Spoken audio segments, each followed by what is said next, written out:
Dag iedereen en welkom op een nieuwe aflevering van Mekanicast. Deze week heb ik weer iets fijns voor jullie, want ik zit namelijk virtueel tegenover twee mensen.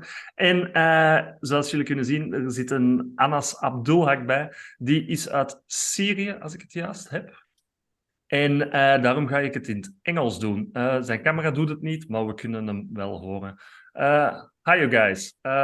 Hi Anas. Hi Dennis. Hallo, alles Hi. goed? Alles is heel goed, thank you. Today, That was funny. very well. You studied that.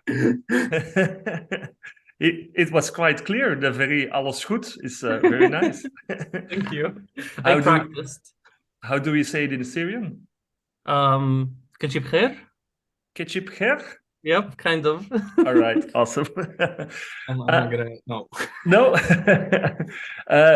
Dennis is Dutch, so he could understand me. Today we're gonna talk about the comic that you guys made. It's out now for several weeks, and it's called. Don't be surprised because I'm gonna share a screen here. It's called Eteris. Yes. It's been published by SourcePoint. And we're lucky enough to have Dennis here in 2 weeks on Free Comic Book Day. He's going to sign Eteris for us, and he's going to bring some other stuff with him. So that's going to be quite the event. First and foremost, Syria and the Netherlands aren't exactly next to each other. How did you guys meet? Because Anas, if I'm correct, you're a writer, poet, something Yes, like that? I am. All Yeah. right. We met over the internet. This is the 21st century, and thankfully the internet has brought us really closer. So I stumbled upon Dennis's work in a Facebook group for comic book writers and artists. All right. He had just shared a link to his Instagram profile. The account honestly was very suspicious. There was no profile picture, no post at all. I was like, this must be a scammer. Red flags. But I clicked on the account and the Instagram, I saw his work on there and I was just blown away. I instantly DM'd him. Yeah. And yeah, it's been like that since then. Because Dennis, I've got your internet page right here, not your Instagram account, but your your WordPress page. Yeah. That's also quite good to see what you already have been doing. You have a very cool style. Have you, before this comic, did you do something professional with your drawing styles, or? Yeah, I've been working as a freelancer for a while, and I had a job as an illustrator with a very commercial company here in the Netherlands. All right. Which was fun, but not, I couldn't express my creativity. Like the happy birthday stuff you see there is work that comes from there. And then I had also been doing commissions for years, and but yeah, my dream was always getting into comic books. So at some point, I just decided to really go for it, and discussed it with my wife here at home, and all right, made that red flag Facebook post, not really thinking that it would amount to anything. But yeah, here we are. There you are. And Anas contacted you. He told you, Anas, you did some comic book work before as an author, or? By the time I contacted him, I was in the middle of working on my very first book that I self-published. So I had nothing to show for my work either. I had no, experience. I was very new, but I knew I had the story already written out, and I was just looking for the right person for it. Yeah. But when I first approached Dennis, it was actually for another project, a project that we're actually hoping to work on together in the coming year. But schedules didn't work out. It's a bigger project. It's a mini series, so like 5 issues. It's a lot of work. So we decided to start with Etheris first. Yeah, and that went well. You guys are still planning to do the 5-issue series. Oh, of course. That's just one of our many collaborations in the future.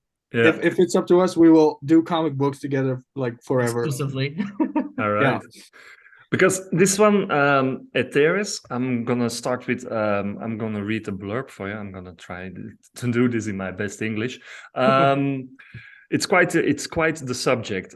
Where do souls go when they don't belong anywhere else? Journey into Eteris. Is it? How do you pronounce it? For instance, Eteris or Well, Etheris. we say it Etheris, yeah. Eteris? All We're right. collecting ways to pronounce it, so Yeah, a new one to the docket. yeah. It says journey into Etheris, searching for the answer in this introspective character study about pain and self-loathing. For fans of tales of the afterlife, such as, but they say The Lovely Bones and AD After Death. I've read it and it's something else. And I mean that in a very positive way. Following Valerie's passing, she finds herself navigating in an unknown and perilous world. She tells her story through poetry and narration as she experiences her surroundings while also recalling her past life, her trauma, and why she believes she deserves to be there. That's quite the subject for a comic, for a commercial comic. But actually, thanks to Dennis, it reads very well. Anas, for you, you combine storytelling with poetry in this comic, if I'm correct. Yes, yes, that's exactly what I did. My previous work was entirely poetic. It was just poetry. And for this one, I felt like Valerie's story, we couldn't really tell it all the way without it being too obscure and, abstract in poetry. So we added the prose as well. Yeah. And Dennis, how did that translate into pictures? Because I can presume we're talking about something surreal. How did that process go? Did you describe things to him, Anas, or did Dennis give examples how he was going to approach it? Or well, of course, there's a script, and in the script, I put down, everything that I have in mind for the visuals, whether it be angles and shots. I'm very cinematic. I'm very, filmmaking style of writing comic book because I have a film background. But entirely at the end, I just send him the script and I'm like, this is just a suggestion. You're the artist, so if you have a better visual in mind, I'm 100% for it. And Dennis, did that go well? Did you, when he described everything, did you have an image in mind directly, or did it take some time? Yeah. No, the script was written in a way that imagery would come to mind very quickly. It wasn't like spelled out like draw this or draw that, but I think it came to me pretty quickly. When I read the script, I was like, all right, so this needs to look a certain way, a bit painterly and dreamlike, and I just tried to convey that in the artwork. It was very natural, if you will. Yeah. Except one part, which is the Silver Lake, which explicitly was. This is still a point of discussion for us. The Silver Lake. It's an inside joke now. I just keep promising him no more Silver Lakes in our future projects. That was very explicit. Like, okay, I always said I want to do Silver Surfer, so he was like, oh, here's an entire lake of silver. Oh God, yeah. Oh man. Because you also did the colors yourself, no? Yeah. That makes it because when I look at your website, you're quite eclectic. Also, once again, meant very positive because it means you're very talented and you can do different styles. But I think you invented even a new style for yourself for this comic. If I don't see anything that can compare to what you did in this comic on your own website. No, I suppose that's true. But again, that's just because of the subject material.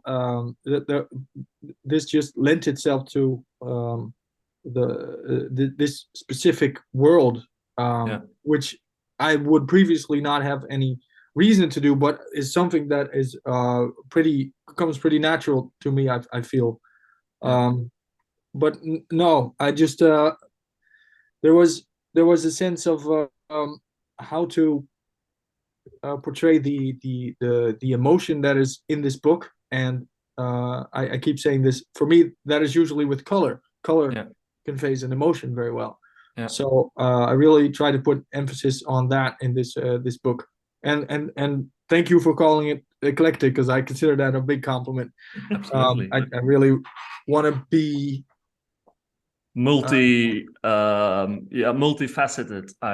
That's maybe a better Yeah, he's role. Yeah, First, and very distinct as well. I want you to be able to see that it's my work and not somebody else's. You know, that's just an important thing to me for some reason.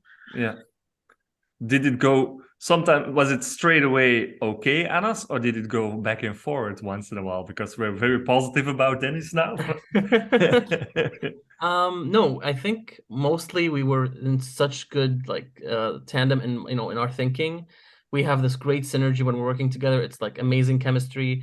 He reads my mind and like he says something and I'm like, oh my God, I was literally just about to type that, you know?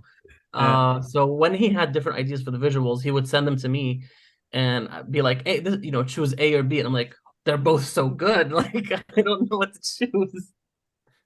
But yeah, working with Dennis is honestly like the smoothest experience of my comics career so far. And I think part of it is because we're such good friends now. Absolutely. Yeah, I guess suppose so, because for both of you, it's the first adventure into publishing, I suppose. Yes. Yeah. So I wanted to steer back to the back and forward, because they're the two main aspects in the book is it's actually the world building, and next to that you've got the main protagonist and a certain creature also. Were you very specific with that, Anas? Did you have a person in mind or a face in mind when you wrote the script? Not particularly. I just knew what I wanted her to look like. I knew Yeah. that I wanted her to be curvy. I didn't want her to be overly sexualized.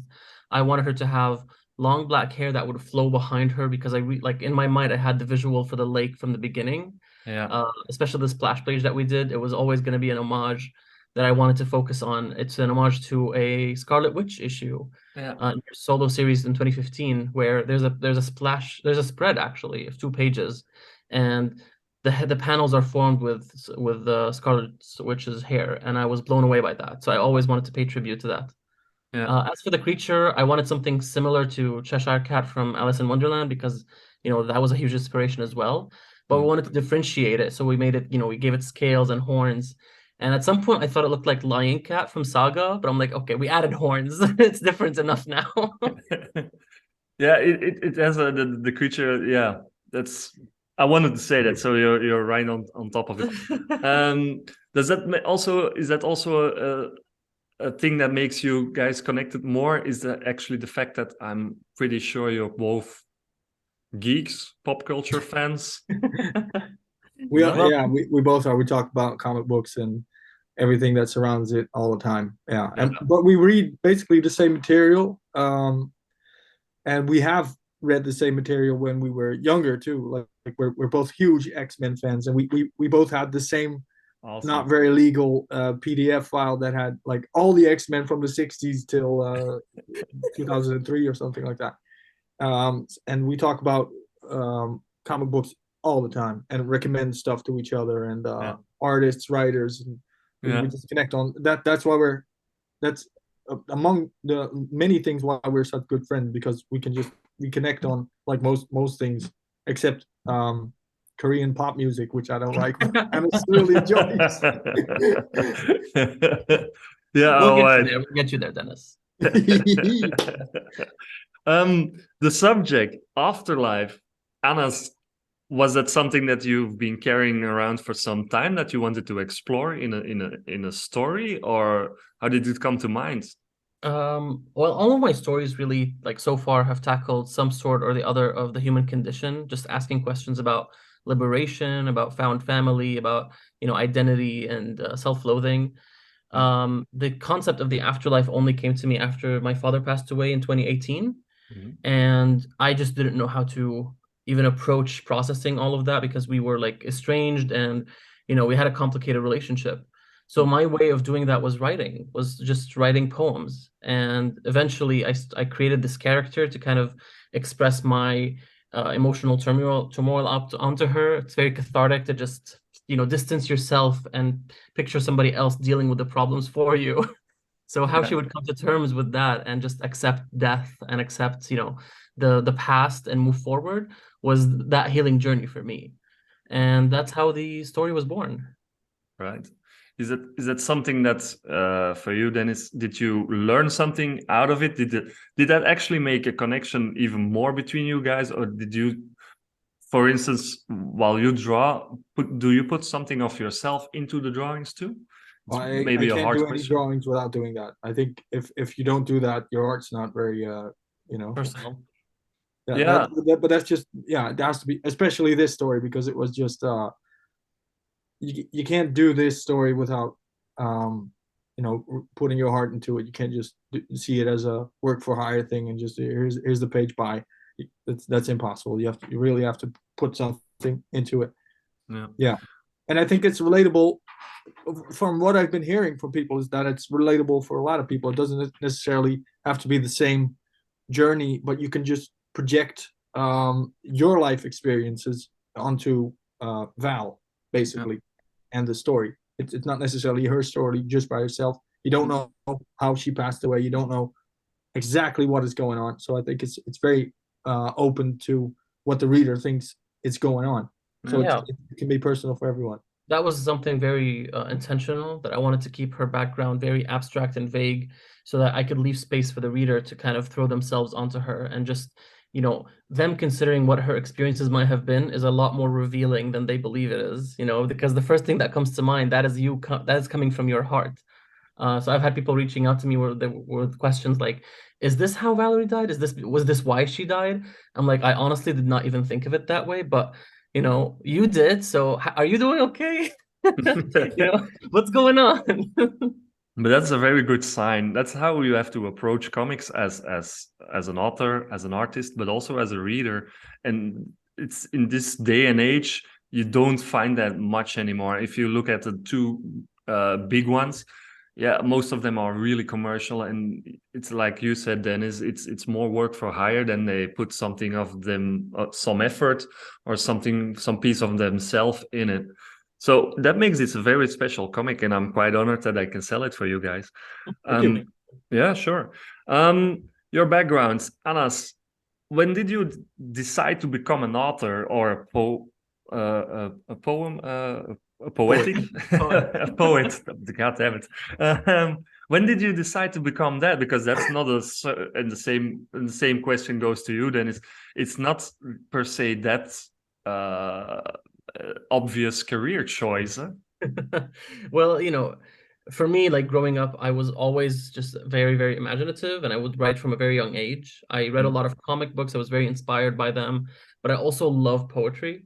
And, you know, in our school system in Syria, we're taught a lot of poetry. We go deep into it, and you know, just getting to know different poets. We had volumes upon volumes of, like, you know, Syrian poets in our house, so I would, you know, consume those. And I just loved how melodic it is. You know, Arabic poetry is quite different from English poetry in way that it's, you know, it's very reliant on rhythm and rhyme and flow. And so I tried to bring some of that into the English poetry that I wrote for Etheris, because I wanted to bring something from my culture. And yeah, I remember writing my first poem when I was maybe like 13, seventh grade. Okay. Yeah, and I haven't stopped writing since then. Cool. Was it for you the same then? Is it also starts at a very young age that you said, like, okay, this Yeah, is something I want wasn't to really a keep on doing? decision. I think I just you know, that was my thing. I just drew all the time. I didn't talk to people. I didn't really socialize until I was 15 or something. I just drew stuff. All right. And I always wanted to get into comic books, but you know, as a non-US person, this goes for anyone listening too. Like 20 years ago, it was impossible to get into the American market, that is, and that is just not the case anymore.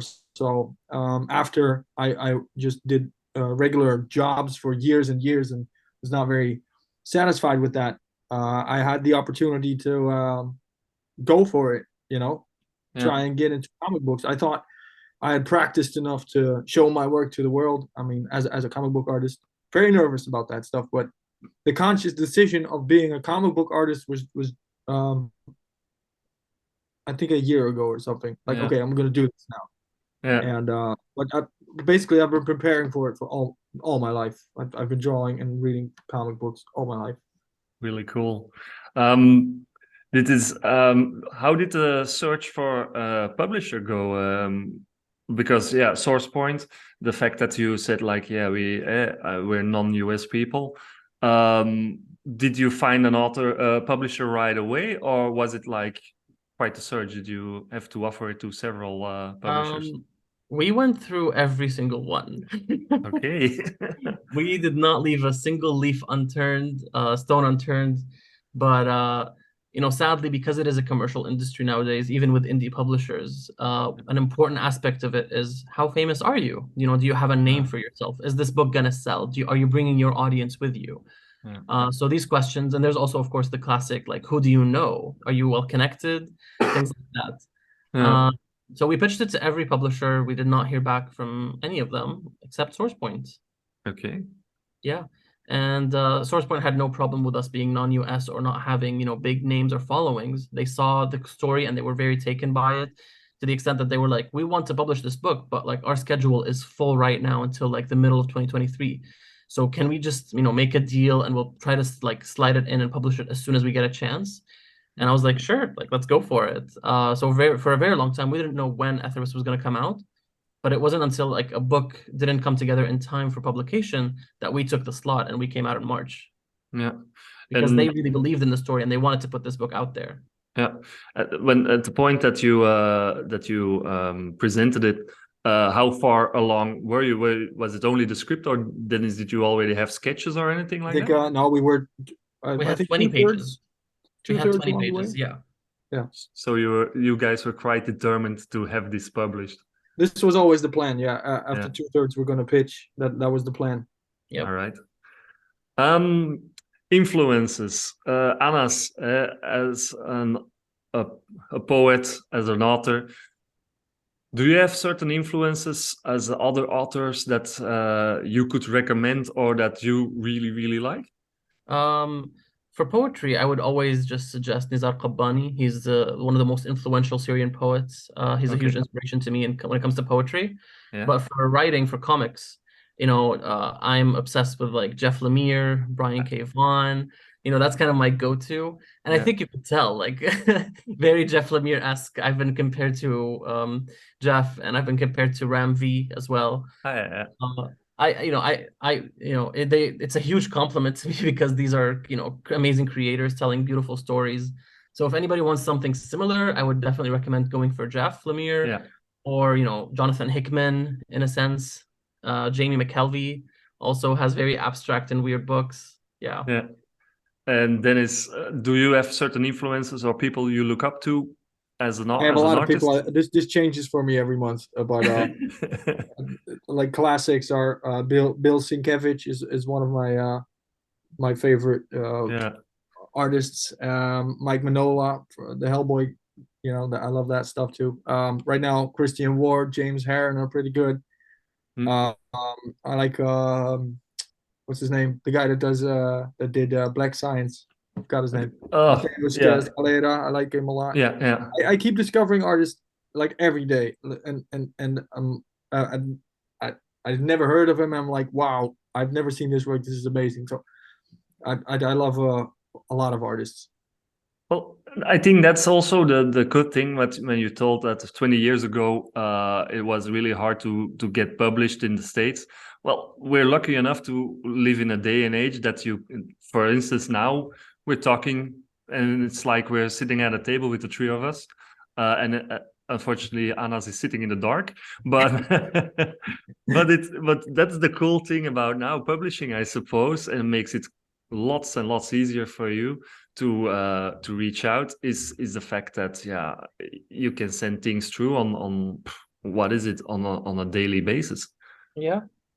And was that the progress also? How many times did you contact each other? Was it daily? Was it weekly? We still talk every day. We've been talking every day for the past like 2 years. Awesome. Yeah, we do. Yeah, we're not working on anything together, but we're working on different projects. And we always discuss everything about those projects together, like ask each other advice or what do you think? Dennis knows all my secrets, all my NDAs. Yeah. Awesome. Did it help now that this is published for further for the future? Absolutely. Yeah. I mean, now we have like a body of work out in the world that is easily accessible, and it does help just, legitimize us as creators. Yeah. It does. Yeah, absolutely. Well, this is now it's out. Now it's my job actually to also get it out there. And we're gonna do that. First thing, I already did it. We already sold several copies. Good. I still have lots more. I think I brought in 60, 70 copies of it. So to Wow, make sure thank that you. we still have enough. That's amazing. Yeah. Let me see. Do I still have more questions? Because we it goes so fast. Is it still, Anas, are you still doing stuff with the Afterlife? Or is it now, are you now moving on to other Funny you should say that because, my new project kind of involves the afterlife, but it all right. really involves someone who rules over it. Okay. I am working on a story that's like a neo-noir horror book that features Ereshkigal, who is the Assyrian goddess of the underworld. All right. Yeah, so you could say the afterlife is involved somehow. Yeah, and it's good that you use stuff from your own culture, because for me, yeah, and I think for Dennis too, and for you also, most things that we learn of other cultures in the world goes by comics. Of course. Yeah. For instance, you mentioned Ram V. I learned a lot about Indian culture because of the many deaths of Layla Starr. So that makes it much easier. Dennis, for you, can you already say what you're working on, or is it still a big No, secret? I'm not allowed to tell you what I'm working on. Really? I can tell you in private, but not anything that goes on. I signed to not do that. But let's All right. say after the book came out and a little bit before that, like Anna said, we have a body of work and people seem to really enjoy it. And yeah, I have a lot of emails to answer and stuff to do. I can't. I'm sorry, I can't tell you. No worries. There's going to be a lot of stuff for me coming out for me through the entire year, and hopefully the 500 years afterwards. But you say with a big smile, and I hear Anas. I hear you laughing too. So I suppose you guys really took a head start now. You're already going forward with your careers now, or Dennis more so than me at the moment. Writers have it rough because you really have to like read our work to get to know us, to be like if this is a good writer or not. But I have, a lot of personal projects that I'm working on, and I'm hoping that, they'll see the light of day in the next couple of years. Well, Anas, if it helps with these words, the fact that Eteris is lying here and looks really cool, and as Dennis mentioned, your communication skills were quite clear. I think you will not have any trouble getting more projects going on. Thank you. I'm I pretty hope so. sure about that. I really hope. Yeah. Well, gentlemen, I think it's quite clear that Eteris, for everybody out there, I'll have to do this a bit because my background. Oh, that's weird. Yeah, that's really weird. I'm gonna show it in on the big screen again. Well, this thing for everybody listening and viewing, it's really good, and it's refreshing to have something that is actually quite different to the regular stuff that's coming out there. This is really a thing that makes you think about life and afterlife, and in these days that's very refreshing, because in the comic book industry, in my opinion, there's lots of things going on that aren't that well anymore. There's a whole generation that missed the boat and is doing manga now, or reading manga, and for in the comic book industry, for having a title like this out there is quite good. So Dennis will be here on Saturday the 6th of May. You'll at Free Comic Book Day, so you'll be here signing Eteris for us. That's really cool. Thank you very much for that. And Anas, if you're in the neighborhood sometime, you're always welcome in the store. Eh? I would be happy to. If I ever make it to Europe, I will definitely be visiting. Awesome. Yeah, it's a really fun store, so you should really do that. Yeah. Awesome. One more time, I'm going to show everybody. This is also a bit of commercial for it. This is also drawn by a guy of mine. If I can make it small, but I can't. Well, Saturday the 6th and Sunday the 7th of November. It's Free Comic Book Day. It's a celebration of comic book stores and the medium comic books per se. And we make a small Comic-Con out of it. So it's all day long. There's an art fair with lots of artists, among them Dennis. We give free ice cream, we give free comics, we do quizzes, we do goodie bags, everything what you want. Free ice cream. Yeah, of course. A few years ago, I called them the infinity scones. That makes it a bit easier. It's the same. Yeah, it's the same with we in the shop. We also do lots of candies, and I just go to a candy store and I look around and I see like, okay, this looks like lassos. Let's call them Wonder Woman's lassos. I've got dolphins. Okay, Aquaman's friends. So we put lots of candies in the store and we give them silly names, and that also works really well. Yeah, guys, thank you very much for your time. It was really interesting.